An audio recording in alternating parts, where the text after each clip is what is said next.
जय भारत। कुछ special type के फंक्शंस हैं वो कवर कर लेते हैं इस वाली क्लास में। जैसे ग्रेटेस्ट इंटीजर फंक्शन, इसको हमने बहुत बार यूज़ कर लिया है, मतलब इसके जो ऐसे बहुत सारे प्रॉब्लम में ये आ चुके थे। तो अभी हम लोग क्या कर लेते हैं कि ये होता है क्या है एक्चुअली, वो एक बार लिस्ट आउट कर लेते, तो ये थोड़ा सा मतलब आगे भी बहुत बार काम आने वाला है। ठीक है।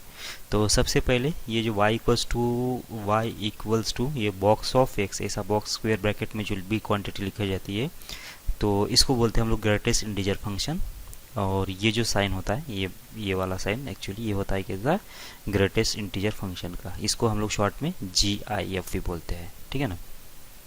ओके। तो इसका क्या होता है मतलब, इसका मतलब ये होता है कि इसके अंदर जो भी नंबर लिखा जाएगा उसका हमको इंटीजर वैल्यू चाहिए। और वो इंटीजर वैल्यू कैसी होता है, ग्रेटेस्ट इंटीजर लेस देन और इक्वल्स टू एक्स, ऐसा होता है, मतलब इससे कम या फिर इसके बराबर, ऐसा वो उसका मतलब होता है। जैसे कि मान लेते हो कितना है, यहाँ पे अगर 2 दे दिया हमने, 2 दे दिया तो इसका इंटीजर वैल्यू कितना आएगा, इसके बराबर है, इससे पहले कितना आएगा, 2 आएगा सीधा सीधा, इसके बराबर ही आ गया।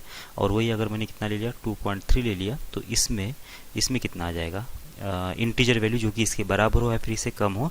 तो इससे कम जो 2.3 तो इंटीजर है नहीं, तो इससे बराबर तो इंटीजर आएगा नहीं, तो इससे पहले जो छोटा इंटीजर कौन सा रहेगा, वो 2 रहेगा। तो बस ये वाला ऐसे इसका वर्किंग रहेगा। मतलब अपने को बॉक्स ऑफ एक्स लिखा है, मतलब अपने को ऐसा इंटीजर चाहिए जो कि एक्स के बराबर तो या फिर इससे छोटा तो हो, बराबर क्या। तो ये होती है इसकी मीनिंग। ठीक है। इसको फ्लोर वैल्यू फंक्शन भी बोला जाता है वो, लेकिन उतना मतलब सही नहीं, ग्रेटेस्ट इंटीजर ही याद रखो तो सही चलेगा। ओके। अब डोमेन जो होता है इसका फंक्शन, जैसे ये मान लेता हूँ y अगर मॉड x है, y अगर बॉक्स x है, तो ये x कौन से वैल्यू ले सकता है। तो इस x के ऊपर कोई रिस्ट्रिक्शन नहीं है, ये ऑल रियल नंबर जो है वो ले सकता है, क्योंकि इंटीजर तो वैल्यू देना है इसको, बाकी तो कुछ करना ही नहीं है, बराबर। तो ये ऑल रियल नंबर्स ले लेगा।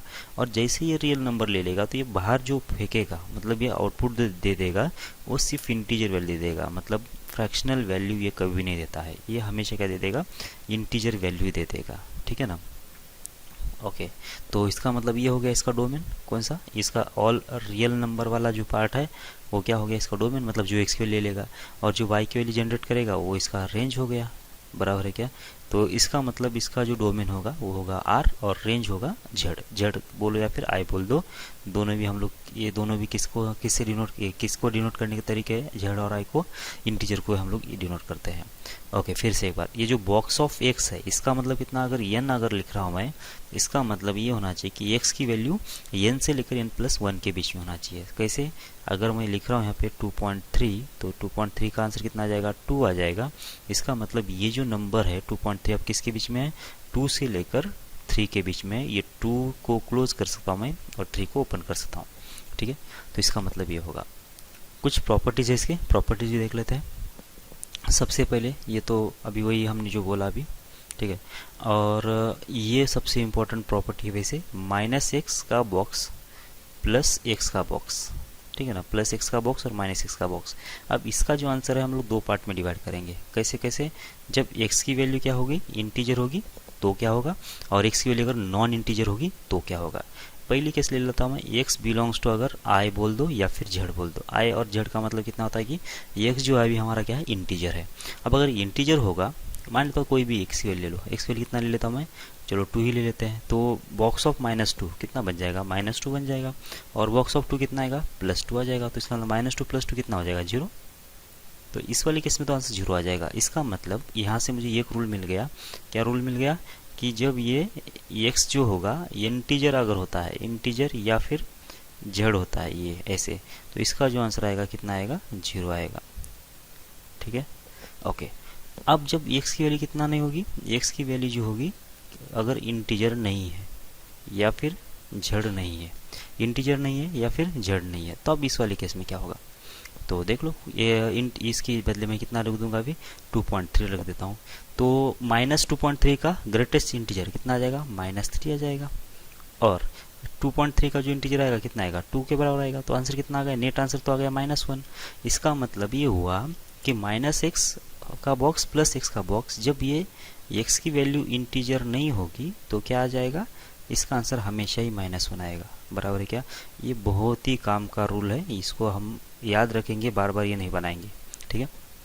तो फाइनली मैं यहाँ पे लिख रहा हूँ बॉक्स x प्लस यहाँ पे माइनस बॉक्स एक्स, इसका जो आंसर है डिपेंड करेगा ये जो अंदर क्वांटिटी लिख रहे हैं हम लोग वो क्या है।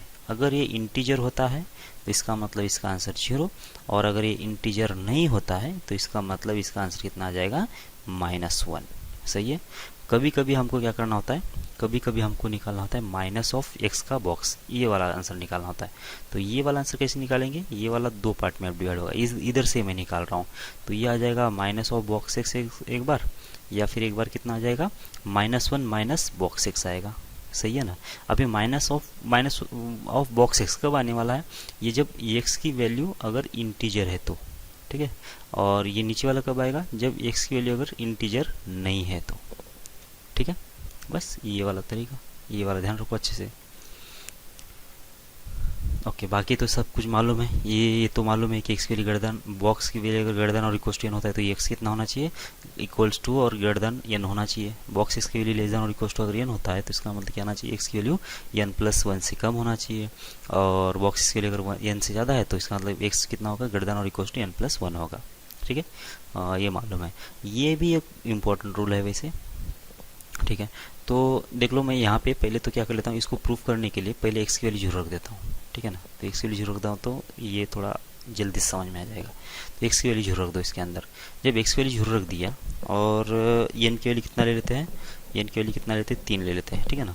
तो ये तो 0 हो गया, ये तो चला गया। यहाँ पे एक्स की वैल्यू 0, लेकिन 1/3 ये आ जाएगा इसका बॉक्स, ठीक है। प्लस अब कितना, दूसरी बार ये तो एक्स तो 0 है, और यहाँ पे कितना आएगा, 2/3 आएगा ऐसे, और प्लस कितना आ जाएगा यहाँ से इसके बाद कौन सी टर्म आने वाली है, 3/3। लेकिन ये तो टर्म आएगा ही नहीं।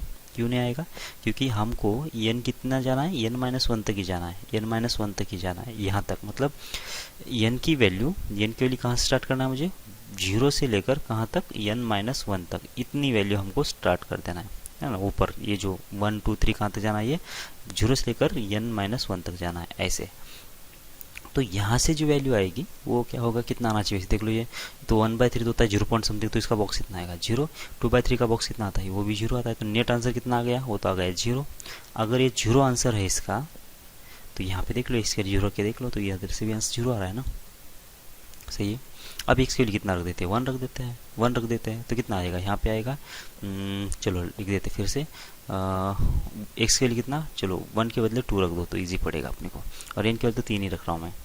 तो ये कब तक चलेगा, तो एन की वजह जब 3 होगी तो ये एक रूल लूप आएगा, ये एक लूप आएगा, और ये एक आएगा, बराबर ना। क्योंकि इसके बाद तो एन की वैल्यू 3 हो जाएगी तो बंद पड़ जाएगा। तो इसका मतलब एक्स की वैल्यू कितना ले लिया हमने, 2 ले लिया। नीचे कितना है, एन की वैल्यू 3 है, ये तो ये एक टर्म बन गई। दूसरी टर्म क्या बनेगी, 2 + 1, तो ये होगा 3 डिवाइड बाय होगा 3, प्लस इसके बाद कितना आएगा, एन एक्स की वैल्यू कितना है, 2 है, और 2 + 2 मतलब 4 डिवाइड बाय कितना आएगा, 3। इसके बाद ये वाला 3 बन जाएगा तो नहीं चलेगा। अब देख लो कितना हो गया, 2/3, तो ये 0 हो गया इसका बॉक्स। 3/3 का 1 आ जाएगा, 2 + 2 मतलब 4/3 का कितना आ जाएगा, 1 आ जाएगा। इसका मतलब इसका नेट आंसर कितना आ गया, 2 आ गया। और यहाँ पे इसके लिए जब 2 रखूँगा तो बॉक्स का भी कितना आंसर आएगा, 2 आएगा। सही है। तो इसका मतलब x/n प्लस x+1/n ऐसे कहाँ तक जाएंगे, मैं यहाँ पे फिर से एक बार लिख लेता हूँ इस सीरीज़ को ही। तो ये आपको अच्छे से याद रख देना है, ये आ सकता है वैसे। तो x/n इसका प्लस x+1/n, फिर कौन सा, x+2 हो जाएगा n, ऐसा चलते जाएगा कहाँ तक, ये चलते जाएगा x+n-1 और डिवाइडेड बाय होगा n, ठीक है। इसका आंसर कितना आ जाएगा, इसका आंसर आ जाएगा बॉक्स ऑफ x। मतलब ये जो यहाँ पे नंबर सिंगल दिख रहा है मुझे, इसका मुझे बॉक्स लेना पड़ेगा, ठीक है। ये लेकिन कब चलेगा, ये जो लूप चलेगा कहाँ तक, 0 से लेकर, यहाँ पे बाय डिफ़ॉल्ट कुछ भी नहीं, मतलब 0 से स्टार्ट हो रहा है ये, 0 1 2 ऐसा कहाँ तक, n-1 तक। तो n-1 तक चलेगा, 0 1 2 3 से लेकर n-1 तक चलेगा ये, ठीक है ना। ये n-1 तक चलेगा, n तक नहीं चलेगा, ये अच्छे से याद रख लो, बराबर, ठीक है। अब इसी रूल में अगर मैंने x के बदले कितना रख दिया, nx रख दिया, क्योंकि x तो कांस्टेंट है, कुछ भी लिख सकते हैं ना हम लोग। x के बदले कितना रख देंगे, nx रख देंगे, तो कितना हो जाएगा ये, nx डिवाइड बाई n कितना हो गया, ये तो बन गया सीधा x, ठीक है। यहाँ से कितना होगा, nx + 1, तो nx डिवाइड बाई n मतलब ये होगा एन और एन कैंसिल तो एक्स हो जाएगा और 1/n होगा ऐसे प्लस। इसके बाद यहाँ पे एक्स के बदले कितना रख देंगे एन एक्स, तो एन कैंसिल होगा तो यहाँ पे सिर्फ बचेगा एक्स प्लस हो जाएगा कितना 2 हो जाएगा एन। ठीक है ना, ऐसे चलते जाएगा कहाँ तक के लास्ट वाले केस में जब एक्स की वैल्यू कितना हो जाएगी एन एक्स, तो एन कैंसिल होगा तो ये होगा एक्स प्लस यहाँ से आ जाएगा n-1 डिवाइड बाय होगा n। ठीक है ना, और लास्ट वाले में आंसर कितना आ जाएगा, ये होगा एन एक्स। ठीक है, मतलब जहाँ पे भी हमने क्या कर दिया, ये x था उसके बदले हमने एन एक्स लिख दिया तो ये भी रूल बन गया। ठीक है ना, तो इसका मतलब x plus mod of box of x plus 1/n plus x plus 2/n, ऐसा x plus n-1 divide by n, मतलब इससे एक छोटा नंबर तक अगर हम लोग लगातार एडिशन करते जाएंगे तो जो आंसर आएगा इस n को इस x के साथ मल्टीप्लाई करना पड़ेगा, nx आंसर आ जाएगा। ठीक है, ओके। थोड़ा सा ग्राफ के बारे में भी बोलते हैं ना, ये ग्राफ के बारे में हमने बोला था, जब भी इसका ग्राफ निकालना होता है y equals to box of x का, जब भी इसका ग्राफ निकालना होता है मुझे बॉक्स ऑफ x का, तो सबसे पहले हम लोग क्या करेंगे, ये ग्राफ जो होगा पहली स्टेप मतलब स्टेप वन में किसका ग्राफ निकालेंगे, y equals to f of x का ग्राफ निकालेंगे। ठीक है, ये पहली स्टेप। दूसरी स्टेप में क्या करेंगे, ये जब ग्राफ निकलेगा तो चेक करेंगे ये ग्राफ इंक्रीजिंग कहाँ तक है और डिक्रीजिंग कहाँ तक है, इंक्रीजिंग कहाँ तक है और डिक्रीजिंग कहाँ तक है, मतलब ये इंटरवल सेपरेट करेंगे हम लोग, इंक्रीजिंग का और डिक्रीजिंग का। ठीक है, अब इसके बाद क्या करना होता है, जब इंक्रीजिंग होगा तो अलग एल्गोरिदम यूज़ करना है, इंक्रीजिंग के लिए अलग एल्गोरिदम यूज़ करना है और डिक्रीजिंग के लिए अलग एल्गोरिदम यूज़ करना है। ठीक है ना, तो ये क्या एल्गोरिदम है मैं अभी यहाँ पे समझाता हूँ आपको। ठीक है, तो y इक्वल्स टू एक्स इस लाइन से समझा देते हैं, तो ये होगा x एक्सिस, ये होगा y एक्सिस, और ये हमारा लाइन है y इक्वल्स टू एक्स, ये लाइन होगा हमारा y इक्वल्स टू एक्स। ठीक है, ये हमने पहले भी कर लिया है, जस्ट मैं रिवाइज कर देता हूँ इसको अभी। ठीक है, तो सबसे पहले क्या करना होता है कि जो मॉड होता है उसका मतलब क्या होता है कि बॉक्स जो होता है, ग्राफ तो हमने बना दिया है ना, पहली स्टेप तक तो हमने देख लिया, ये y इक्वल्स टू किसका ग्राफ बनाना था मुझे, y equals to box of x का ग्राफ बनाना था। ठीक है ना, तो हमने पहले ये स्टेप बना दिया, ग्राफ बना दिया, फिर बाद में चेक किया इंक्रीजिंग या डिक्रीजिंग है, तो ये ग्राफ है इंक्रीजिंग। तो जब भी ये इंक्रीजिंग फंक्शन होगा तो क्या ओके, यहाँ पे y इक्वल्स टू, चलो इसके बीच में एक और स्टेप आ जाएगी, ये 0 बोल दो और इसको 1 बोल दो। तो यहाँ पे क्या करना है मुझे इंटीजर वैल्यूज़ पे, मतलब क्या क्या निकालना है मुझे, मतलब y इक्वल्स टू अल्फ़ा, ये सारी लाइन बनाना है जो वेयर क्या होगा कि अल्फ़ा जो होगा इंटीजर होगा, मतलब जहाँ जहाँ पे भी इंटीजर है वहाँ से हमको क्या करना है, लाइन बनाते जाना है, मतलब y इक्वल्स टू अल्फ़ा की सारी लाइन्स बनाना है, मतलब अल्फ़ा की वैल्यू जब 0 होगी तो ये होगा x एक्सिस, अल्फ़ा की वैल्यू 1 होगी तो होगा ये ऊपर वाला लाइन, ये मतलब यहाँ से पास करेगा ये। ठीक है, y की वैल्यू जब 2 होगी तो ये वाला लाइन होगा 2 से, y की वैल्यू जब -1 होगा तो ये होगा लाइन, y की वैल्यू -2 होगा तो ये वाला लाइन होगा, ऐसे ना। तो ऐसे सारी लाइन्स बना लेने का, हॉरिजॉन्टल लाइन बना लेने का। इसके बाद क्या करना है, इसके बाद करना ये है कि ये जहाँ पे भी कट कर गया उसको डार्क कर लो, ये जहाँ पे भी कट कर गया हॉरिजॉन्टल लाइन को ग्राफ उसको डार्क कर लेना है। ठीक है ना, ये स्टेप करने के बाद अब जहाँ जहाँ पे भी हमने ये जो ग्राफ को कट कर रहा है, ये ग्राफ को जहाँ जहाँ पे भी कट कर रहा है वहाँ से आपको क्या करना है कि वर्टिकल लाइन खींचना है, ऐसे ऐसे वर्टिकल लाइन खींचना है। ये वर्टिकल लाइन जब तक कि अगले वाले ग्राफ को कट नहीं करता है तब तक खींचना है ऐसे। ठीक है ना, ऐसे। अब क्या करना है, अब है रियल लॉजिक, अभी इसके बाद क्या करना है वो समझ लो अच्छे से। जब भी ग्राफ इंक्रीजिंग होगा ना तो क्या करने का कि पहले वाले ये पॉइंट कौन सा है वैसे, ये है -1, ये है -2, ये है 0, ये है 1 और ये है 2, मतलब x y equals to alpha, ये जो लाइन निकालना है मुझे सारे y इक्वल्स टू अल्फ़ा, इस सारी लाइन निकालना है जो अल्फ़ा क्या होना चाहिए, इंटीजर होना चाहिए। तो y equals to 1, y equals to 2, y equals to 0, y equals to -1, y equals to -2, इस सारी लाइन निकाला। अब आप क्या करना है, जैसे ही अब ये ग्राफ इंक्रीजिंग दिख जाता है मुझे, तो क्या करना है कि पहले पॉइंट के ऊपर बैठने का और ये आगे से इसको तोड़ देने का और ये तोड़ के इसको नीचे लेके आने का, ऐसे। तो इसका जो ग्राफ बनेगा तो कुछ इस टाइप का बनेगा, बराबर। किसका ग्राफ है ये है बॉक्स एक्स का, -2 से लेकर -1 के बीच में, और यहाँ पे बैठ के यहाँ पे देखने का ग्राफ इंक्रीजिंग है या डिक्रीजिंग है। अगर इंक्रीजिंग है तो यहाँ से तोड़ देने का और ये पूरी लाइन को ऐसे हॉरिजॉन्टली कर देने का, ऐसे नीचे लाने का। ठीक है, ऐसे लाइन। फिर इसके बाद क्या करने का, जीरो पे बैठ गए हम लोग, जीरो पे देख लिया ग्राफ कैसा है, इंक्रीजिंग है, तो ये आगे वाली को तोड़ दो और इसको सबको नीचे लेके आओ, इस सबको नीचे लेके आओ ऐसे, तो ये बन जाएगा ऐसे इसका ग्राफ। वैसे सेम यहाँ पे भी लॉजिक लगाओगे तो ऐसा हो जाएगा। मतलब इंक्रीजिंग जब भी ग्राफ होगा तो इनिशियल पॉइंट पे ऊपर बैठ जाने का, अगले वाली को तोड़ने का और उसको नीचे लेके आने का, यही इसका ग्राफ होता है, भले कितना भी कॉम्प्लेक्स क्यों ना ग्राफ हो। ठीक है, तो यही हम लोग लॉजिक अप्लाई करेंगे। ठीक है, दूसरा ग्राफ किसका निकालना है, y equals to mod of minus x का, इसका ग्राफ निकाल देना है। सबसे पहले इसका y इक्वस टू एक्स का ग्राफ निकाल दिया, तो y इक्वस टू एक्स का ग्राफ कैसे आएगा, y इक्वस टू आ जाएगा एक्स डिक्रीजिंग लाइन, मतलब इस टाइप की लाइन, कुछ यहाँ से नीचे और ये ऊपर ऐसे डिक्रीजिंग हो गया। अच्छा, अब इसके बाद क्या है, लाइन डिक्रीजिंग जैसे निकाल दिया, अब y इक्वस टू अल्फा के लाइन हमको निकालना पड़ेगा। y इक्वस टू अल्फा मतलब क्या, हॉरिजॉन्टल लाइन, तो ये होगा y इक्वस टू 1, ये होगा y इक्वस टू 2, ये होगा y इक्वस 0, ये होगा y इक्वस टू -1 और ये होगा y इक्वस टू -2। ये लाइन आगे चल के यहाँ पे कहीं कट कर रही है, सामान के चलते हैं। अब इसके बाद क्या करना पड़ेगा, जहाँ पे भी ये horizontal line y equals to -1, y equals to -2, y equals to 0, y equals to 1, y equals ये इंटीजर वैल्यू पे क्यों निकाल रहे हैं हम लोग, क्योंकि जो बॉक्स का वैल्यू है वो इंटीजर पे ही असर करता है, इसलिए हम लोग ऐसा कर रहे हैं। तो ये इंटीजर लाइन को, ये जो ग्राफ जहाँ पे कट कर रहा है ना, उसको पहले डार्क करवा लो। ठीक है ना, ये पहले डार्क करवा लो ऐसे, ये डार्क करवा लिया। अब देखने का, अब लेफ्ट टू राइट ट्रैवल करते समय हम लोग पहले पॉइंट पे बैठ गए यहाँ पे। अब चेक कर लिया ग्राफ इंक्रीजिंग है या डिक्रीजिंग है। डिक्रीजिंग जैसे ही निकल जाता है ना, तो मुझे क्या करना पड़ेगा कि मुझे यहाँ से उठना पड़ेगा और आगे वाले पे आके बैठना पड़ेगा। डिक्रीजिंग ग्राफ में क्या करना है कि उस पॉइंट के ऊपर बैठना नहीं है बराबर, तो अगले वाले पॉइंट के ऊपर जाना है। तो इस पॉइंट पे आ गए तो यहाँ से इसको तोड़ना है। पहले वाले में क्या कर रहे थे, पहले वाले में बैठ रहे थे, दूसरे को तोड़ रहे थे। डिक्रीजिंग में क्या करेंगे, डिक्रीजिंग में आगे वाले पे बैठ जाएंगे और पीछे वाले को तोड़ेंगे, और ये तोड़ने के बाद इस पूरे लाइन को ऐसा नीचे लेके आएंगे, तो ग्राफ जो बनेगा मेरा इस टाइप का, बराबर इस टाइप का बन जाएगा। ओके, अब फिर से, अब यहाँ तक तो हो गया। अब यहाँ से देख लिया मैंने ग्राफ इंक्रीजिंग है डिक्रीजिंग है। डिक्रीजिंग है मतलब यहाँ से उठना पड़ेगा और आगे वाले पे बैठना पड़ेगा। अब ऐसा यहाँ पे बैठने के बाद क्या करना पड़ेगा, इसको यहाँ से तोड़ना पड़ेगा और इस लाइन को ऐसे हॉरिजॉन्टली नीचे लाना पड़ेगा, इसको नीचे लाना पड़ेगा ऐसे, ये ओपन रहेगा क्योंकि ये पॉइंट ऊपर से कवर हो चुका है। ठीक है, तो ये ग्राफ हो गया फिर इसका।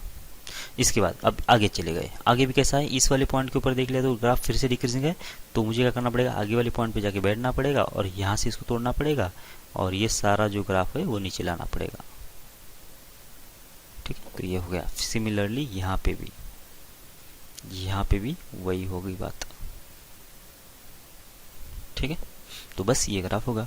मतलब डिक्रीजिंग वाले ग्राफ में क्या करना है, मुझे उस इनिशियल पॉइंट पे नहीं बैठना है, अगले वाले पॉइंट पे जाना है और पिछले वाले पॉइंट को तोड़ के उसको नीचे ला के लेके आना है। मतलब ये कौन सा रोटेशन हो गया, एंटी क्लॉकवाइज ना, एंटी क्लॉकवाइज डायरेक्शन से हॉरिजॉन्टल बना दो, और इसमें क्लॉकवाइज डायरेक्शन में से हॉरिजॉन्टल बना रहे थे हम लोग। ठीक है ना, ऐसे मतलब क्लॉकवाइज डायरेक्शन में से इसको हॉरिजॉन्टल बना रहे थे।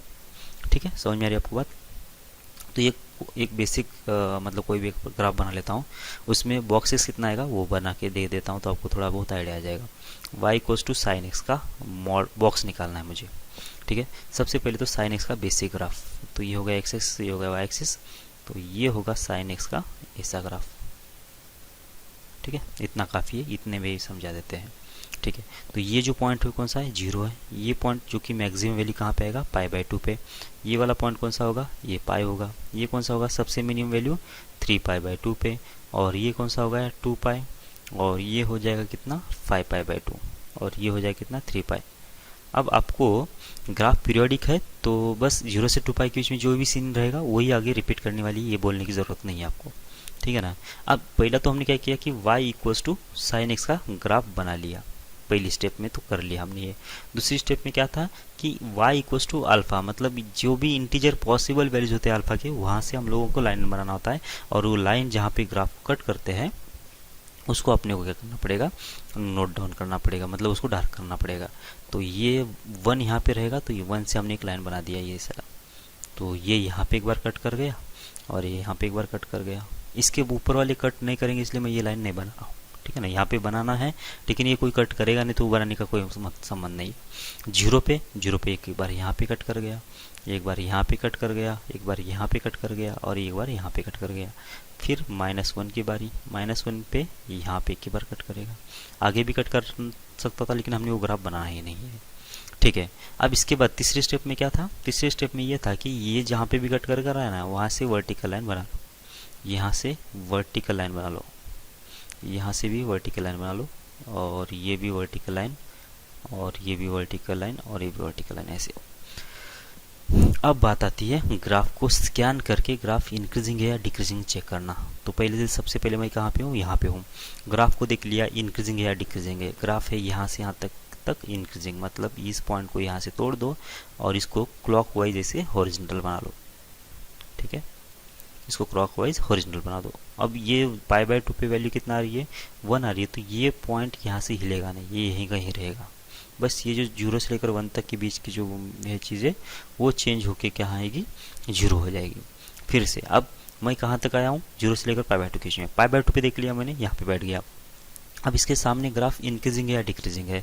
ग्राफ यहाँ से डिक्रीजिंग है तो मुझे तुरंत क्या करना है कि यहाँ से उठ के इसके अगले वाले पॉइंट पे जाना है और यहाँ से इसको तोड़ देना है। तो ये तोड़ देने के बाद क्या होगा कि उसको एंटी क्लॉकवाइज डायरेक्शन से नीचे लेके आओ, बस ये ग्राफ बन जाएगा, ये वाला नहीं आएगा, ठीक है। तो ये वाला ग्राफ बन जाएगा, यहाँ से 0 से लेकर π/2 के बीच में 0, π/2 से लेकर π के बीच में 0, और π/2 पे एग्जैक्टली 1, सही है।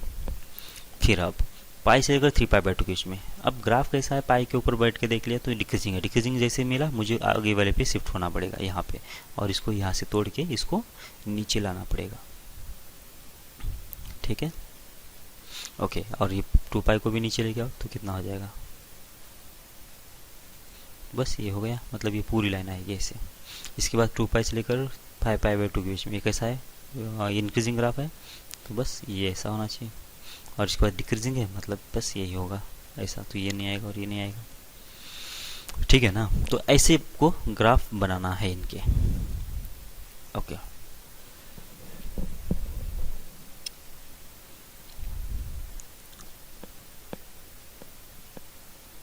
ओके, अब ग्रेटेस्ट इंटीजर फंक्शन होने के बाद फ्रैक्शनल पार्ट ऑफ फंक्शन होता है एक, और ये भी हमने बहुत बार कर लिया है वैसे, और अब इसको मीनिंग भी मालूम है। क्या होता है इसका फ्रैक्शनल पार्ट, तो जो भी नंबर होगा उसका जो इंटीग्रल पार्ट निकाल लेंगे हम लोग, जो भी नंबर होगा उसका इंटीग्रल पार्ट निकालने के बाद जो बचेगा ना, मतलब जैसे 2.3 है, इसका फ्रैक्शनल पार्ट कितना है, 0.3 है ना, वो दे देगा ये ऐसा कर्ली ब्रास वाला जो फंक्शन है वो। और तो इसका मतलब क्या होता है, इसका मतलब होता है जो भी वैल्यू है वेरिएबल है उसमें से इसका इंटीजर वैल्यू घटा दो, बस ये जो होता है ये होता है फ्रैक्शनल पार्ट ऑफ एक्स, बराबर। तो इसको डिनोट करने का तरीका ऐसा होता है। तो इसका मतलब ये हुआ कि जब इसका इंटीजर पार्ट और इसका फ्रैक्शनल पार्ट ये दोनों जब ऐड करेंगे तो टोटल एक्स बन जाएगा। एक्स को हम लोग कैसे डिवाइड करेंगे, उसकी इंटीजर पार्ट में, मतलब बॉक्स ऑफ एक्स में, और इसके फ्रैक्शनल पार्ट में। अब जो फ्रैक्शनल पार्ट ऑफ एक्स होता है वो हमेशा ही फ्रैक्शन में आता है, मतलब 0 से लेकर सिर्फ 1 के बीच में आएगा, कोई कभी भी इंटीजर नहीं आएगा। सिर्फ आएगा इंटीजर तो कौन सा आएगा, 0 आएगा, 1 कभी भी नहीं आएगा, ठीक है ना। तो 0 से लेकर 1 तक के बीच में कितना आएगा, वो एक्स की लाइन आएगी। 1 से लेकर 2 के बीच में कितना आएगा, x-1 की लाइन आएगी। 2 से लेकर 3 के बीच में x-2 की लेगी। ये ऐसा -2 क्यों करना पड़ रहा है, जो इंटीजर वाला पार्ट है इसमें से वो घटा दो उसमें से, तो आपने क्या मिलेगा, उसका फ्रैक्शनल पार्ट मिलेगा हमेशा, ठीक है, ओके। इसके बाद अब इसका जो डोमेन है, डोमेन कितना आएगा, वैसे भी कोई दिक्कत नहीं है इसको भी, तो इसका डोमेन तो आ जाएगा। रेंज कितना आना चाहिए, 0 से लेकर 1 तक, इसमें भी कोई दिक्कत नहीं है। अच्छा, ये पीरियोडिक फंक्शन है। वैसे पीरियोडिक फंक्शन क्यों है इसका, क्योंकि ये बार बार खुद को ही रिपीट कर रहा है। देखो ना, 0 से लेकर 1 तक के बीच में जो ग्राफ है वही 1 से लेकर 2 के बीच में, वही 2 से लेकर 3 के बीच में ग्राफ है। मतलब क्या होना चाहिए कि पीरियोडिक भी है, ठीक है। अब देखो, जब ये बॉक्स एक्स होगा प्लस बॉक्स वाई होगा। अच्छा, ये पहले बात समझ लेते हैं। यहाँ पे फ्रैक्शन ऑफ एक्स प्लस कितना n है, तो इसका आंसर कितना आना चाहिए, इसका तो सीधा फ्रैक्शन ऑफ एक्स ही आएगा ना। क्यों, क्योंकि n अगर मान लेते हो कि n के लिए 100 है, तो 100 से तो कोई फ्रैक्शन में तो कोई चेंज नहीं होगा ना। n अगर कैसा होता है, इंटीजर अगर होता है, तो इस इंटीजर वैल्यू से अपने को फ्रैक्शन से कोई संबंध नहीं है। फ्रैक्शन जो आएगा कैसे आएगा, वो आएगा 0 से लेकर 1 तक के बीच में। तो इंटीजर वैल्यू को तो हम लोग हमेशा ही इग्नोर मारेंगे, ठीक है ना। ओके, तो बॉक्स एक्स प्लस वाई, इसका जो आंसर आएगा वो सीधा सीधा कितना आ जाएगा, box x plus box y कब आएगा, जब इन दोनों का जो फ्रैक्शन होगा, fraction of x plus fraction of y जो होगा ना, अगर ये 1 से कम होता है तो, ठीक है, तब जाके इसका आंसर कितना आएगा, इतना आएगा। लेकिन अगर मान लेता हूँ कि इसका जो फ्रैक्शन है एक्स का कितना है, 0.7 है, और फ्रैक्शन ऑफ वाई कितना है, 0.7 है, तो ये दोनों का एडिशन जब करेंगे तो जो पॉइंट वन जो एक्स्ट्रा आएगा जो फ्रैक्शन से आएगा, बराबर क्या, तो ये फ्रैक्शन ऑफ एक्स प्लस हो जाएगा फ्रैक्शन ऑफ वाई, अगर ये 1 से ज़्यादा होता है या फिर 1 के बराबर होता है तो जाके इसमें मुझे एक्स्ट्रा 1 ऐड करना पड़ेगा। ठीक है, समझ में आ रही आपको बातें? ठीक है, अब फिर से ये वाला देख लो, ये फ्रैक्शन ऑफ एक्स जो होता है plus fraction of minus x, ये तो 0 आएगा ये इंटीजर वाली केस में, और fraction of x plus fraction of minus x जो होगा वो -1 होगा, कब, कौन सी वाली केस में, अगर इंटीजर नहीं होता। तो सेम इसमें बॉक्स में जो बोला था वही यहाँ पे भी है। ठीक है, अब आगे बढ़ते हैं, कुछ क्वेश्चन सॉल्व कर लेते हैं। अब ये जो क्वेश्चन है कैसा है देख लो, एक्स प्लस बॉक्स एक्स है, बॉक्स वाई है, और फ्रैक्शन ऑफ जेड है, और fraction of x plus y plus box of z, और box of x plus fraction of y plus z के बराबर है। मतलब ये तीनों का आंसर, तीनों का एडिशन दे दिया है, एक का बॉक्स है, एक का वेरिएबल है और एक का फ्रैक्शन है, ऐसा मतलब कॉम्बिनेशन में 3 इक्वेशन दे दिया है। अपने को निकालना है एक्स वाई जेड के वैल्यूज। ठीक है, चलो एक्स निकालना मतलब क्या क्या निकालना पड़ेगा मुझे, इसका बॉक्स कितना है और इसका फ्रैक्शन कितना है ये निकालना पड़ेगा, सही है ना। ओके, वैसे वाई निकालना है तो उसका बॉक्स और उसका फ्रैक्शन, सिमिलरली जेड के लिए। ओके, यहाँ से मुझे एक इक्वेशन से तो मुझे कुछ पता नहीं चलेगा, ठीक है ना, तो इसलिए मैं क्या कर लेता हूँ, पहले मैं कर लेता हूँ इसका तीनों का एडिशन, मतलब मुझे इक्वेशंस बनाना पड़ेगा। 3 वेरिएबल से 3 इक्वेशन से तो सफिशिएंट तो लग रही है कंडीशन, लेकिन ये बॉक्स और फ्रैक्शन इन्वॉल्व है ना, इसलिए थोड़ा सा मतलब सॉल्व करना पड़ेगा अपने को। ओके, तो अब देख लो, ये तीनों को जब ऐड कर लिया तो यहाँ पे एक्स है, यहाँ पे बॉक्स एक्स है, फ्रैक्शन एक्स है, यहाँ पे बॉक्स एक्स है, तो इसका मतलब ये दोनों मिला के एक्स बन गया, और एक एक्स तो कितना हो जाएगा, ये हो जाएगा 2x, सही है। ओके, ये बॉक्स y है, यहाँ पे y है, और फ्रैक्शन ऑफ y, मतलब ये दोनों मिला के y और एक y कितना हो जाएगा, ये हो जाएगा 2y। फिर सिमिलरली यहाँ पे बन जाएगा 2z, और आगे देख लो कितना बन गया, 3.1, 4.3 और 5.4, तो 4 और 4 हो जाएगा 8, मतलब पॉइंट में तो आएगा 8। फिर इसके बाद आएगा कितना, 9 और 3 12 हो जाएगा शायद ये, तो ऐसा बन गया। तो x plus y plus z ये कितना आना चाहिए, 6.4 आना चाहिए। ठीक है, एक रिलेशन आपको मिल गया।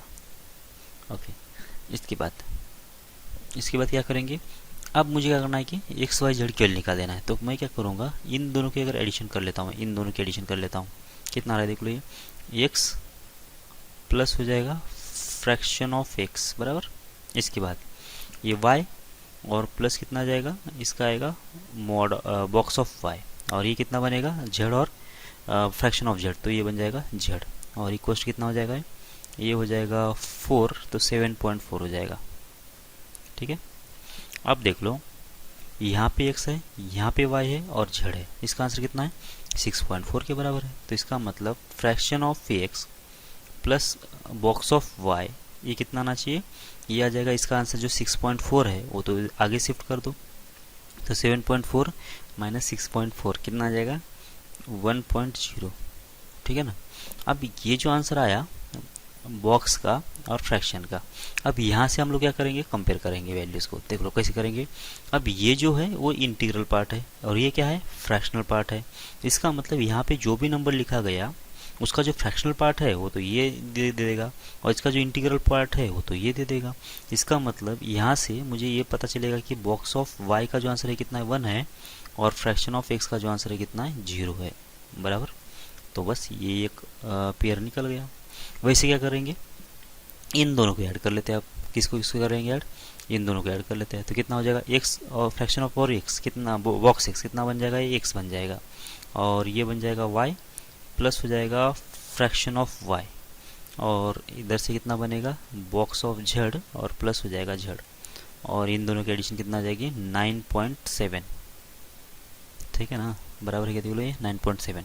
ठीक है, तो ये x plus y plus z, इसका आंसर मालूम है अपने को 6.4, तो यहाँ से फ्रैक्शन ऑफ y प्लस हो जाएगा बॉक्स ऑफ जेड, और ये मिला के आंसर कितना आ जाएगा 9.7। ये एक्स वाई जेड का जो आंसर इधर लेके जाओ 66.4, तो ये होगा 3 और ये होगा 3। सही है ना? ओके, तो इसका मतलब ये हुआ कि बॉक्स ऑफ वाई जो है वो तो बॉक्स ऑफ जेड, ये बॉक्स ऑफ जेड कितना है वैसे ये तो है 3 के बराबर, और फ्रैक्शन ऑफ वाई जो है वो भी कितना है 3 के बराबर है। ठीक है,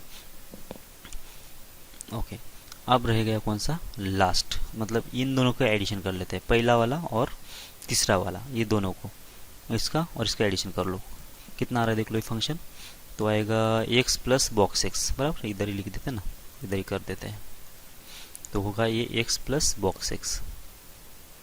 ठीक है, इसके बाद y और फ्रैक्शन ऑफ y कितना आ जाएगा, ये तो y बन जाएगा, plus fraction of z plus हो जाएगा z। ओके, इसके सामने कितना आ जाएगा 3.1 5.4, कितना हो गया ये 5 और 3 8 हो जाएगा, और 4 प्लस 1 तो हो जाएगा कितना 5। ठीक है ना? तो यहाँ पे एक x है, यहाँ पे एक y है, और यहाँ पे एक z है, कितना आ जाएगा 6.4, और जो 6.4 है ये बॉक्स x प्लस हो जाएगा फ्रैक्शन ऑफ z, और इक्वल्स कितना आ जाएगा 8.5 माइनस 6.4, कितना हो जाएगा ये तो हो जाएगा 1 पॉइंट हो जाएगा 2.1। सही है ना? तो इसका मतलब कितना आ जाएगा बॉक्स x जो है कितना आ जाएगा 2, और फ्रैक्शन ऑफ z जो आएगा कितना आ जाएगा, वो तो आ जाएगा 1। ठीक है, ओके। अब अपने को तीनों वैल्यू मालूम हो गई।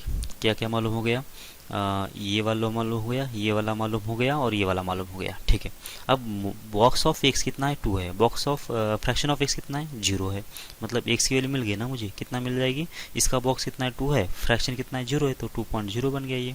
y की वैल्यू कितना आ जाएगी, इसका बॉक्स का y का बॉक्स कितना है वो तो 1 है, और फ्रैक्शन कितना है उसका 3 है, तो इसका मतलब कितना आएगा ये 1.3 होना चाहिए। और z कितना आ जाएगा देख लो, z का जो बॉक्स है वो तो 3 के बराबर है, और फ्रैक्शन कितना है वो तो 1 के बराबर है, बस ये वैल्यू बन जाएगा ये। ठीक है, अब तीनों का एडिशन करके देख लो कितना आना चाहिए 6.4 आना चाहिए, आ रहा है क्या देख लो, तो आ रहा है 6.4, सही है। ठीक है, ओके, आगे बढ़ते हैं। अच्छा, ये बहुत ही स्पेशल टाइप के क्वेश्चंस है वैसे, हम लोग डिटेल में करेंगे, 2 मेथड से करेंगे इसको, कैसे कैसे करना है आप ध्यान से देख लेना। सबसे पहले क्या कर लेते हैं हम लोग, एनालिटिकल मेथड। एनालिटिकल मेथड में क्या करेंगे, अब ऐसे वाले प्रॉब्लम को सॉल्व करने के लिए तो एक तो क्या होना चाहिए, जो x होगा 2 केस में सॉल्व कर सकते हैं हम लोग इसको। कैसे होगा, पहली जो केस होगी, तो पहली केस एनालिटिकल मेथड से मतलब कैलकुलेशन से कैसे सॉल्व करना है वो बता रहा हूँ मैं। वैसे जब x की वैल्यू क्या होती है कि बिलोंग्स टू इंटीजर होती है, मतलब z होती है, या फिर इसको i भी बोल सकते हैं। जब x की वैल्यू इंटीजर होगी तो ये एक केस होगी, और दूसरी जो केस होगी केस सेकंड में क्या होगा, केस सेकंड में होगा जो x होगा वो हमारा क्या होगा, एक तो इंटीजर नहीं होगा, या फिर z बोल दो या फिर i बोल दो, और ये i नहीं है या फिर z नहीं है। ओके, इसके बाद क्या करेंगे, इसके बाद यहाँ पे अब इसका डेफिनेशन लिख लेते हैं। डेफिनेशन क्या होगा देख लो। ठीक है, जब x के लिए अगर इंटीजर होगी तो मान लेता हूँ x क्या होगा, x कुछ ना कुछ i टाइप का होगा फंक्शन, ये i टाइप का होगा कोई, इसमें तो इंटीजर तो है ही नहीं ना, मतलब ये अगर इंटीजर है तो ये नंबर कैसा होगा, कुछ i टाइप का होगा ना, इसमें फ्रैक्शन तो होगा ही नहीं। ठीक है ना? ओके, तो ये x इक्वल्स टू i होगा, बस फ्रैक्शन कितना होगा इसमें, मतलब अगर x अगर i प्लस f ऐसा मान लेता हूँ, मतलब कहाँ पे, यहाँ पे x कैसा होगा, इसमें कुछ इंटीग्रल पार्ट रहेगा, कुछ फ्रैक्शनल पार्ट रहेगा। अब ये जब x बिलोंग्स टू अगर इंटीजर बोला है हमने, तो ये फ्रैक्शनल पार्ट तो रहेगा नहीं इसके अंदर, बराबर, तो 0 ही होने वाला है, तो इसमें x कितना होगा, सीधा सीधा i होगा। ओके, मतलब क्या होगा, इसका मतलब ये हुआ कि इसका जो बॉक्स x होगा वो कितना आ जाएगा, i आ जाएगा, इंटीग्रल पार्ट आएगा, और फ्रैक्शन ऑफ x कितना होना चाहिए, वो होना चाहिए 0। ठीक है, ओके, अब यहाँ पे रख देते हैं, तो यहाँ पे कितना 2 इंटू हो जाएगा i बराबर, और इक्वल्स टू कितना आ जाएगा, x के बदले कितना रखेंगे, वो भी तो i है, और फ्रैक्शन कितना है वो तो 0 के बराबर है, तो ये i को इधर भेज दिया, तो i इक्वल्स टू कितना आ जाएगा, वो आ जाएगा 0।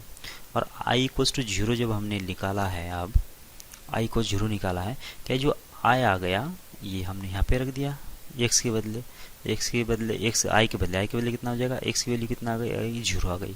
अब जो x इक्वल्स टू 0 ये जो है, क्या इस डोमेन को सेटिस्फाइड कर रहा है क्या, बिल्कुल कर रहा है, इसका मतलब ये एक सॉल्यूशन मिल गया। ठीक है, अब यहाँ से आ जाते इधर से, इसमें क्या करेंगे, अब इसमें देख लो एक्स जो है, अब इसमें भी एक्स कैसा रहने वाला है, कुछ इंटीग्रल पार्ट रहेगा इसका और कुछ फ्रैक्शनल पार्ट रहेगा। और जबकि इसने बोला है कि जो एक्स है वो अगर इंटीजर नहीं है, मतलब एक्स जो होगा कैसे होगा, इसमें कुछ इंटीजर पार्ट रहेगा कुछ फ्रैक्शनल पार्ट रहेगा। ओके, और फ्रैक्शन ऑफ एक्स कितना होगा, वो तो सीधा सीधा कितना आएगा, आई के बराबर आ जाएगा। और फ्रैक्शन ऑफ एक्स कितना आना चाहिए, फ्रैक्शन ऑफ एक्स जो होगा वो सीधा सीधा इसका फ्रैक्शनल पार्ट कितना एफ के बराबर है, तो एफ होगा, ठीक है ना। और ये जो एफ होगा ना, इसका रेंज भी अपने को मालूम होना चाहिए, एफ कितना होगा एग्जैक्टली कितना होगा, ये 0 से लेकर 1 तक के बीच में होगा ऐसे, ठीक है ना। ओके, अब देख लो जो रिलेशन है उसके अंदर हम लोग क्या कर लेते हैं, रिलेशन के अंदर हम लोग ये वैल्यू रख देते हैं।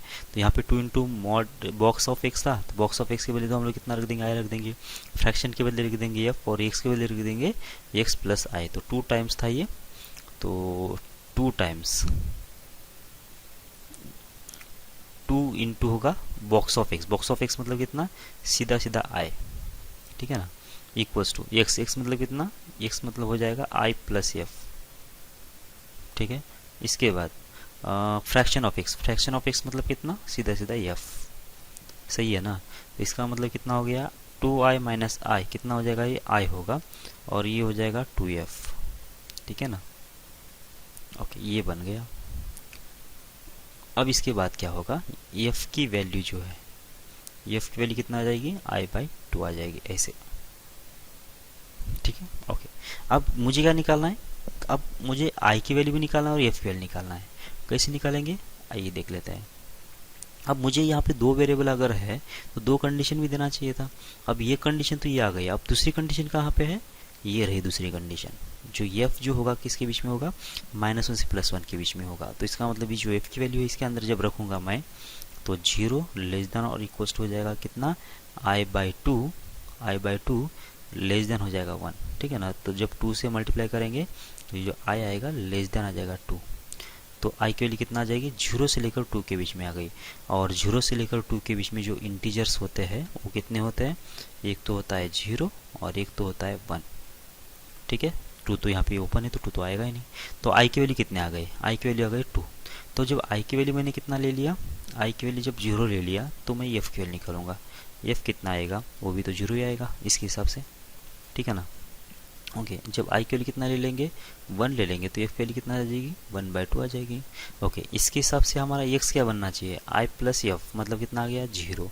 और इसके हिसाब से x कितना बनना चाहिए, x बनेगा i प्लस एफ, तो 1 + 1/2 कितना हो गया, ये बन गया 3/2, ठीक है ना। अच्छा, एक सोल्यूशन ये आया, एक सोल्यूशन ये आ गया। हमने कौन सी केस के लिए सॉल्व किया था, हमने किया था x does not belongs to integer, इसके लिए सॉल्व किया था। और जो भी हमारा सॉल्यूशन आना चाहिए वो भी क्या नहीं आना चाहिए, इंटीजर नहीं आना चाहिए। तो देख लो यहाँ पे जो केस सॉल्यूशन आ गया वो तो इंटीजर आया ना, मतलब ये सॉल्यूशन नहीं होगा हमारा, ठीक है ना। भले उधर से आ रहा होगा लेकिन इस केस से नहीं आएगा ये सॉल्यूशन, बराबर। ओके, और यहाँ पे कितना आ गया, x इक्वल टू कितना आ गया 3/2, और ये फ्रैक्शनल में है नंबर, मतलब ये सॉल्यूशन आ जाएगा। मतलब टोटल आंसर्स कितने आ गए इसके, ये x डज नॉट इंटीजर वाली केस से आया 3/2, और x इंटीजर जब होगा तो उधर से आया था कितना 0। तो ये जो 2 सॉल्यूशंस है इसको सेटिस्फाइड करेंगे। समझ में आ रही है आपको बात। ओके, अब क्या कर लेते हैं हम लोग, इसको ग्राफिकल अप्रोच से सॉल्व करने की कोशिश कर लेते हैं। ग्राफिकल मेथड से कैसे बन सकता है वो देख लेते हैं। पहले तो इक्वेशन कैसा था, y 2 टाइम्स हो जाएगा मॉड x, और इक्वल्स टू कितना था यहाँ पे, x plus fraction of x, ये था, बराबर।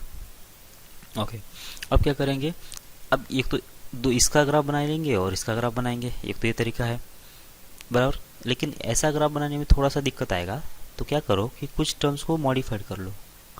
इस x को कैसे लिखेंगे, इसका बॉक्स प्लस इसका फ्रैक्शन, बराबर। तो कितना आ गया देख लो, ये 2 टाइम्स हो जाएगा इसका बॉक्स, प्लस इधर से भी इसका बॉक्स, प्लस आ जाएगा कितना इसका फ्रैक्शन ऑफ x, ये फ्रैक्शन ऑफ x, बराबर। मतलब इसके बदले हमने कितना रख दिया है, box of x plus fraction of x, ऐसा लिख दिया है, ये टर्म लिख दिया है। अब देख लो ये 2 टाइम्स था तो कैंसिल, ये कैंसिल होगा, तो बॉक्स x, ये फ्रैक्शन ऑफ x और ये फ्रैक्शन ऑफ x कितना हो जाएगा, 2 टाइम्स हो जाएगा फ्रैक्शन ऑफ x, ऐसे, ठीक है। अब इधर से इसका ग्राफ बनाना बहुत आसान है। पहला ग्राफ किसका बनाएंगे, y equals to box x का, और दूसरा ग्राफ किसका बनाएंगे, two times of fraction of x का, और ये दूसरे एक दूसरे को कितनी बार कट कर रहे हैं वो देख लेंगे। तो सबसे पहले ग्राफ किसका, फ्रैक्शन ऑफ एक्स का, ठीक है। तो 0 से लेकर 1 तक के बीच में, ओके, तो 0 से लेकर 1 तक के बीच में कैसा आएगा, ये वाला लाइन आएगा। 0 से लेकर 1 तक के बीच में तो ये आएगा 0। फिर 1 से लेकर 2 के बीच में किसका आएगा, वो तो आएगा 1 का लाइन, ठीक है ना। और 2 से लेकर 3 के बीच में किसका आएगा ग्राफ, ये आ जाएगा 2 का, ठीक है। काफ़ी इतना, इसके बाद तो इसके नीचे रहेगा ना इसका ग्राफ, तो -1 से लेकर इतना ये रहेगा। पीछे जाने की ज़रूरत ही नहीं है, सिर्फ आगे से ही आ सकता है, तो आ गया, ठीक है ना। ओके, ये ग्राफ ऐसा बन गया इस वाले केस में। अब देखना क्या है अपने को, अगर इसके आगे भी बढ़ना है तो आगे भी बढ़ो। 3 से लेकर 4 के बीच में एक बना के रख दो, तो 3 से लेकर 4 के बीच में आ जाएगा 3। तो ये बहुत ऊपर चला गया, इसका मैग्नीट्यूड कितना है, 2 ही है, तो इसके ऊपर तो जाने का चांस नहीं, इसलिए मैं नहीं ले रहा था, ठीक है। अब क्या कर लेते हैं, अब बनाते हैं y equals to times of mod x box of x। तो यहाँ से स्टार्ट होगा और ये कहाँ तक चलेगा, यहाँ से स्टार्ट होके ये चलेगा +2 तक, क्योंकि -1 पे तो 0 आएगा और 0 पे कितना आएगा, वो फिर से 0 आएगा, लेकिन इससे पहले कितना आएगा, 2 तक जाएगा, ठीक है ना। मतलब इसका मैग्नीट्यूड बदल जाएगा। 0 से लेकर 1 तक की वैल्यू अब 2 से मल्टीप्लाई करने से 0 से 2 तक के बीच में जाएगी। फिर से यहाँ पे अब 0 से लेकर 1 के बीच में कितना कहाँ तक जाएगा, फिर से यहाँ से स्टार्ट होके ये 2 तक जाएगा ऐसे, ठीक है, ये वाला ग्राफ। फिर इसके बाद 1 से लेकर 2 के बीच में फिर से यहाँ से स्टार्ट होगा, यहाँ से स्टार्ट होगा और यहाँ तक 2 तक, मतलब यहाँ तक आएगा और यहाँ पे आएगा ओपन, ठीक है। इसके बाद यहाँ से स्टार्ट होगा और 2 तक जाएगा, मतलब यहाँ पे आएगा ओपन। अब इसके बाद 3 से स्टार्ट होगा, फिर से ऐसे। अब यहाँ तो कट करने का कोई चांस नहीं है अभी नीचे, बराबर। तो कट कितनी बार कट कर गया वो देख लेते हैं अभी। तो कट कर गया एक बार यहाँ पे, ये वाला 0 पे, ठीक है। तो x इक्वल्स टू 0 पे कट कर गया। अब इसके बाद ये जो 1 था ना, ये इससे क्या आ रहा था कि ओपन आ रहा था, बराबर। ये 1 पे, ये इस साइड से कितना है, ओपन है, क्योंकि 0 पे वैल्यू कितना आ जाएगी, 1 पे वैल्यू कितना आ जाएगी, यहाँ पे कितना, बॉक्स ऑफ 1 कितना आ जाएगा, 1 आएगा। मतलब ये जो पॉइंट है बॉक्स के हिसाब से यहाँ पे कवर है, यहाँ पे नहीं है। और फ्रैक्शन ऑफ एक्स से के हिसाब से क्या कहाँ पे कवर हो रहा है, वो यहाँ पे कवर हो रहा है, नीचे ये वाला कवर हो रहा है, ये वाला। तो इसका मतलब इसमें तो कवर हो रहा है, लेकिन इस ब्लू में नहीं कवर हो रहा ना, इसका मतलब ये सोल्यूशन नहीं होगा उसका, ठीक है। सिमिलरली यहाँ पे वही सीन है, ये जो 2 पे बॉक्स का वैल्यू कितना आ रहा है, 2 आ रहा है, लेकिन फ्रैक्शन तो यहाँ पे ओपन रहेगा ना, 2 पे तो उसका आंसर 0 आता है फ्रैक्शन का। तो इसका मतलब ये पॉइंट यहाँ पे कवर नहीं हो रहा है, मतलब इससे कवर नहीं हो रहा है और इससे कवर हो रहा है, मतलब ये भी पॉइंट नहीं आएगा। लेकिन इसके बीच में यहाँ पे एक बार ये कट कर रहा है, सही है। तो इसका मतलब क्या करना पड़ेगा आपको, ये पॉइंट निकालने के लिए इस लाइन के इक्वेशन को और इसको सॉल्व करना पड़ेगा। इसका मतलब ये कौन सा इक्वेशन है, y इक्वल्स टू 1 था, ये हॉरिजॉन्टल लाइन। अब ये कौन सा है, तो इसका जो इक्वेशन आएगा वो आएगा x-1 और इसको 2 से मल्टीप्लाई कर लो, तो y इक्वल्स टू कितना आ जाएगा, 2 टाइम्स हो जाएगा x-1। ये ग्राफ होगा इसका, सॉल्व कर लो दोनों को, तो ये हो जाएगा 2x-2 और इक्वल्स टू 1, और यहाँ से x की वैल्यू कितना आ जाएगी, 3/2। बस ये वाला एक सोल्यूशन आ जाएगा, ठीक है। अब दूसरी जगह पे कहीं पे ही नहीं कट कर रहा है, यहाँ पे तो कोई है नहीं बॉक्स का ग्राफ, यहाँ पे बॉक्स का ग्राफ है लेकिन ये ओपन है, और ये भी क्या होगा, ये भी जाके ऊपर ओपन ही होगा, कि हमें ये पॉइंट कहाँ पे कवर होने वाला है, वो तो इसके यहाँ पे नीचे कवर होने वाला है फ्रैक्शन ऑफ एक्स में, सही है क्या। तो ऐसे भी आप लोग सॉल्व कर सकते हो, बराबर। ओके, आगे बढ़ते हैं। ओके, अभी ये तो आप सॉल्व कर सकते हो, वैसे इसको कैसे करेंगे, ये ग्राफिकली सॉल्व करो या फिर एनालिटिकली सॉल्व करो, दोनों से भी चल जाएगा ये। तो इसको ऐसा लिख देते हैं हम लोग। अब ये y इक्वल्स टू किसका ग्राफ निकालना पड़ेगा, x² - 4 का ग्राफ निकालना पड़ेगा। दूसरी केस में किसका निकालना पड़ेगा, y equals to box x का निकालना पड़ेगा। ये तो स्टेप्स आते जाएंगे, इसका भी ग्राफ आपको मालूम है, बस एक दूसरे को कितनी बार कट करे वो देख लो, ठीक है ना। आ जाना चाहिए, सॉल्व करके भेज दो मुझे। सेम ये भी वही है, वैसा ही है इसमें भी।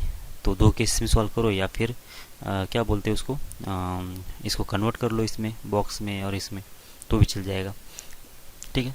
तो ये वाला सॉल्यूशन, ये वाला एक इक्वेशन प्रॉब्लम और इससे पहले वाला एक प्रॉब्लम आपके लिए होमवर्क है, प्रैक्टिस करो, थोड़ा सा कैलकुलेशन कर दो और मुझे भेजते रहो, बराबर। मुझे पता चले कि कौन कौन पढ़ाई कर रहा है वैसे, ठीक है। आगे बढ़ते हैं। अब मुझे इसका रेंज निकालना है f ऑफ x का, और ये शायद हमने जो लिखा था ना अभी ये रूल, कि यहाँ पे x लिखा है, यहाँ पे 1/n लिखा हुआ है, प्लस यहाँ पे x लिखा हुआ है, यहाँ पे 2/n लिखा हुआ है ऐसे, और चलते जाएगा कहाँ तक कि यहाँ पे x है प्लस n-1/n, और इसका जो आंसर आ रहा था वो आ रहा था n इंटू एक्स, बराबर है। ये वो यूज़ होता है नहीं होता है मुझे कोई आइडिया नहीं है, लेकिन उस तरह का दिख रहा है इसलिए मैंने ये लिख दिया है, ठीक है। अब इसका मुझे रेंज निकालना है, वैसे तो इसकी ज़रूरत नहीं पड़ेगी, तो डायरेक्ट ही समझ में आ रहा है मुझे। एक और रूल हमने क्या लिखा था कि अगर किसी बॉक्स में x प्लस अगर n होता है, मतलब n अगर इंटीजर टाइप होता है और x कोई वेरिएबल है, तो इसका जो आंसर आता है तो ये इसका आंसर ऐसे आएगा ना, बॉक्स x प्लस n आ जाएगा। मतलब n तो इंटीजर है तो इसलिए बाहर ही निकल जाएगा, उसके ऊपर बॉक्स का कोई असर नहीं होगा। हाँ, यहाँ पे दिक्कत आ सकती है, अगर फ्रैक्शन में आएगा तो इसका इंटीजर टाइप आएगा, वो फ्रैक्शन को उड़ा देगा। यहाँ पे तो कोई फ्रैक्शन है ही नहीं, मतलब पॉइंट के बाद कोई नंबर नहीं है, तो इसको तो बाहर ही निकाल दो। और ये ऐसा ही दिख रहा है यहाँ पे देख लो 1 प्लस साइन एक्स है, 2 प्लस साइन एक्स बाई 2 है, 3 प्लस साइन एक्स बाई 3 है, यहाँ पे ऐसे n plus sine x by n है ना। इसका मतलब ये हुआ क्या, यहाँ से 1 plus box of sine x लिख सकता हूँ मैं, यहाँ से 2 प्लस साइन एक्स लिख सकता हूँ, यहाँ से क्या लिख सकता हूँ मैं, 3 प्लस साइन एक्स बाई 3 लिख सकता हूँ, और इसे यहाँ पे भी n बाहर निकाल सकता हूँ। तो इसका मतलब ये जो अभी इक्वेशन बनेगा, ये बनेगा 1 plus box of sine x, ठीक है, इसके बाद 2 plus box of sine x by 2, फिर 3 plus box of sine x by 3, और चलते जाएगा कहाँ तक है, लास्ट वाले नंबर में यहाँ पे n, और ये होगा कितना, box of sine x upon n, okay, x upon n, सही है ना, ऐसा बनेगा। ओके, अब देख लो, तो ये 1 प्लस 2 प्लस 3 से लेकर n तक क्या बन जाएगा, ये तो बनेगा n into n plus 1 divided by 2, ऐसा बनेगा, n into n plus 1 divided by 2, ठीक है ना। अब जो दूसरा बच गया, क्या क्या बच गया, यहाँ पे बच गया साइन x, यहाँ पे बच गया साइन ऑफ x बाई 2, और यहाँ पे बच गया ऐसे कहाँ तक, ये चलेगा साइन x अपॉन n, ऐसे, ठीक है। ओके, आगे अब देख लो x कितना है, x जो है 0 से लेकर पाई के बीच में है, ठीक है, और 0 से लेकर पाई के बीच में जब होगा तो इसका जो मिनिमम आंसर आएगा, इसका आंसर 0 आएगा मिनिमम, इसका भी 0 आ जाएगा, इसका मतलब सारे का आंसर 0 आएगा मिनिमम। इसका मतलब जब ये सारे 0 हो जाएंगे तो मिनिमम लिमिट तो मुझे क्या मिल गया, ये मिल गया कि n into n plus 1 divided by 2, ये होगा कौन सा, कि फंक्शन तो क्या होगा कि इसका अगर मुझे क्या निकालना है, मुझे अगर इसका रेंज निकालना है, तो n प्लस 1 डिवाइड बाई 2, ये होगा इसका क्या, एक वैल्यू, इसकी रेंज में एक आएगा, क्योंकि यहाँ पे अगर क्या लिखा है, अगर इंटीजर टाइप लिखा हुआ है तो इसका मतलब इसके वैल्यूज भी क्या आएंगे, इंटीजर ही आएंगे, मतलब कोई क्लोज इंटोल, मतलब इंटोल में नहीं आएगा। देखो ना यहाँ पे कर्ली ब्रैकेट लिखा हुआ है, यहाँ पे कोई पॉइंट्स आएंगे, यहाँ पे मतलब कंटिन्यूस इंटोल नहीं आएगा। तो इसका मतलब ये हुआ कि आएगा तो ये 2 पॉइंट आएंगे, या फिर ये पॉइंट आएगा, फिर ये 3 पॉइंट आएंगे, या फिर ये 2 पॉइंट्स आएंगे, ऐसा ही इसका मतलब है। तो कौन से पॉइंट्स आ सकते हैं उसकी बात कर रही है। तो यहाँ पे n into n plus 1 divide by 2 ये पॉइंट आ सकता है। कैसे आ सकता है, जब x की वैल्यू 0 होगी ना तो ये सारे जो टर्म से 0 हो गए, मतलब ये पॉइंट आ गया। अच्छा, जब x की वैल्यू कितना हो जाएगी, पाई बाई 2 होगी, तो क्या होगा, जो साइन एक्स बाई 2 है ना वो तो हो जाएगा 1, मतलब यहाँ से एक और एक 1 आ सकता है। यहाँ पे कितना आएगा, x बाई 4, ये तो 0 पॉइंट समथिंग बनेगा। अब इसके सामने वाला कोई भी नंबर पाई बाई 2 नहीं बनेगा, आर्ग्यूमेंट इसका साइन का। इसका मतलब क्या होगा कि ये जो सारे जो बाकी के जो साइन एक्स है वो कैसे बनेंगे, उसका रेंज होगा 0 से लेकर 1 के बीच में, मतलब क्या होगा, वो तो 0 हो जाएगा। इसका मतलब ये हुआ कि x equals to pi by 2 पे एक और क्या आ सकता है, 1 यहाँ से आ सकता है। तो इसका मतलब एक और पॉइंट कवर होगा, कौन सा, ये तो n into n plus 1 divided by 2 तो रहेगा यहाँ से, और इस साइन x की वजह से एक और 1 आ जाएगा। ठीक है, अब दूसरा कोई आने का चांस है क्या, दूसरा तो अभी 1 आने का चांस है नहीं, क्योंकि देखो 0 पे तो हमने ये सारे 0 करके देख लिया, एक तो ये आ गया। अब ये एक बार 1 आ सकता है, बस यही चांस है। अब दूसरे तो मतलब ये भी 1 आ जाए और ये भी 1 आ जाए, ऐसा कोई पॉसिबल नहीं, या फिर इसके अलावा दूसरे कोई 1 आ जाए वो भी पॉसिबल नहीं है। बस फिर ये दो ही वैल्यू क्या आएंगे, इसके रेंज में आ सकते हैं। ठीक है, समझ में आ रही क्या? तो ऑप्शन कौन सा होगा? शायद ये डी वाला ऑप्शन लग रहा है सही। ठीक है, ओके, आगे बढ़ते हैं, देख लेते हैं आगे क्वेश्चंस। क्या है ये? Total number of solutions box of x square, ये भी आपको आ जाना चाहिए वैसे। ठीक है ना, तो ये भी आप लोग सॉल्व कर लो और मुझे इसका आंसर भेज दो। तो इधर एक बॉक्स ऑफ एक्स स्क्वायर लिखा है और x plus 2 times of fraction of x लिखा हुआ है। ठीक है, कौन सी मेथड से अप्लाई सॉल्व करो कोई फ़र्क नहीं पड़ेगा। एनालिटिकल मेथड से सॉल्व करना तो क्या करना पड़ेगा, दो मेथड में जाना पड़ेगा। X belongs to integer, x belongs to अगर इंटीजर होता है तो क्या बन जाएगा, ये तो बन जाएगा आई स्क्वायर, क्योंकि एक्स तो आई बन जाएगा और ये भी आई बनेगा और ये तो जीरो बन जाएगा। तो यहाँ से दो वैल्यू आ जाएगी, एक तो जीरो आ जाएगा और एक तो वन आ जाएगा। सही है ना, बस। और जीरो और दो वन दोनों भी इसकी इंटीजर्स है, तो देख लो यहाँ पे जीरो पे भी तो ये बैलेंस हो रहा है और वन पे भी तो बैलेंस होगा ही, मतलब दो सोल्यूशन तो इधर से आ गए। अब जब एक्स की वैल्यू कितना होती है, इंटीजर नहीं होती है बराबर, तो इसका मतलब एक्स क्या होना चाहिए, एक्स होगा आई प्लस एफ होगा ऐसे। ठीक है, तो जब आई प्लस एफ होगा तो इसका बॉक्स एक्स कितना होगा, बॉक्स एक्स तो सीधा सीधा आई होगा। और फ्रैक्शन ऑफ एक्स कितना होगा, फ्रैक्शन ऑफ एक्स जो होगा वो तो एफ के बराबर होगा ऐसे। तो अब ये जो वैल्यू है जब मैं इसके अंदर रख दूं तो बॉक्स ऑफ एक्स का स्क्वायर था। ठीक है, तो ये कितना बनेगा, अब बनेगा आई का स्क्वायर। ठीक है, इक्वल्स टू यहाँ पे कितना था, यहाँ पे था एक्स और 2 times of fraction of x. तो एक्स कितना है, ये तो आई प्लस एफ के बराबर है, आई प्लस एफ के बराबर होगा। और यहाँ पे 2 टाइम्स फ्रैक्शन ऑफ एक्स कितना होगा, एफ होगा वो। ठीक है ना, तो कितना होगा देख लो, ये होगा i square minus i divided by होगा 3 और ये बन जाएगा एफ के बराबर। सही है क्या ये? ठीक है, अब यहाँ पे एफ कितना होगा हमारा, एफ जो होगा वो सेम 0 से लेकर 1 तक के बीच में होगा, क्योंकि फ्रैक्शन ऑफ एक्स जो होता है वो 0 से लेकर 1 तक के बीच में होता है ना। तो इसका मतलब ये हुआ कि जो आई स्क्वायर और आई लिखा है माइनस आई लिखा है उसकी वैल्यू भी कितना होना चाहिए, जो i square minus i divided by कितना लिखा है 3 लिखा है, उसकी वैल्यू भी कितना होना चाहिए, 0 से लेकर 1 के बीच में होना चाहिए ना। तो ये सॉल्व कर लो फिर, ये 3 को इधर मल्टीप्लाई किया तो ये 0 ही हो जाएगा। ये होगा आई स्क्वायर माइनस आई होगा और लेस देन 3 होगा। बस यहाँ से आप क्या करेंगे, इसको इस इनइक्वालिटी को सॉल्व कर लेंगे। तो सबसे पहले इनइक्वालिटी कौन सी है इसके अंदर, ये आई स्क्वायर माइनस आई, इसका आंसर कितना है, ग्रेटर देन और इक्वल 0 है।